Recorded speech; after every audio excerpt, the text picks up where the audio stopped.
So here we have the Fiat 500X 1.4 Cross 5-door on a 16 plate. I'm going to start off by showing you around the outside of the car, and then we'll hop in and run through some controls on the inside. But from the outside you can see it's a 5-door car with alloy wheels and tinted windows. Let's start off inside the boot and then work our way around the rest of the car from there. So as we approach the boot, you'll see we've got reversing sensors, plenty of boot space as well, along with that 60/40 split folding rear seat, and then we have a spare wheel underneath the boot section. Okay, so we're just going to work our way back round to the front of the car, and then we'll hop in and run through some controls on the inside. But now that we've done a full circle of it, you can see it's in excellent condition the whole way round.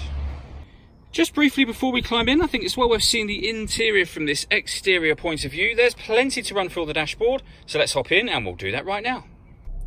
Okay, so now that we're inside the car, we're going to start with the dials. On the left-hand side, we have the speedometer, and on the right-hand side, the rev counter.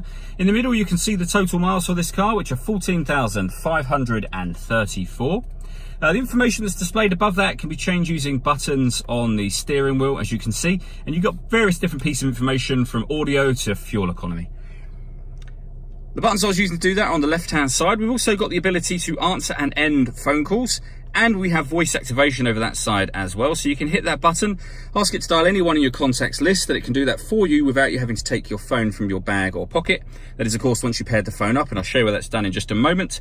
On the right-hand side, we have cruise control and speed limiter. So over in the center is where you'll pair your phone, amongst other things. So the phone is done there, and then you can just pair your phone. It all becomes touchscreen from there. Radio-wise, we have AM and FM down the bottom here, as you can see. And if you listen to your own music, hit the media button. Nothing is connected at the moment, but you can listen to your music via the USB device you see showing on screen now. You've got auxiliary input as well. And in fact, if you hit the source button just there, you can see USB, auxiliary, and the last one, which is Bluetooth audio. So once you pair your phone, not only will you be able to make and receive phone calls, you'll also be able to stream your music wirelessly. You can, on top of that, connect up your smartphone via its USB input for certain Fiat-friendly apps, which can be shown up on the screen just here. Working our way down, we can turn off the stop-start. So this car's designed to cut out when it's stationary in traffic. You can turn that system off. And below that, we have the air conditioning, the dual zone climate control. So you can first of all turn it on with the fan speed in the middle, determine the temperature for the driver side, passenger side. And when you're happy with those settings, that button will turn the air conditioning on. Or you can hit auto and the car will maintain those temperatures by taking control of the fan speed for you. And you can override that at any time you wish to.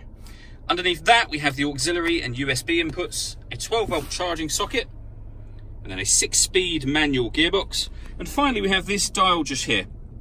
This enables you to change the car from like track mode, race mode, to normal, or around here to off-road mode. So that will change. In fact, if I show you up on the screen there, sport, auto, and then traction. All that leaves me to say is thank you for taking the time to watch this video. If you'd like to come and see the car in person and have a test drive, please feel free to call any of our MJA sites. We'd love to hear from you soon.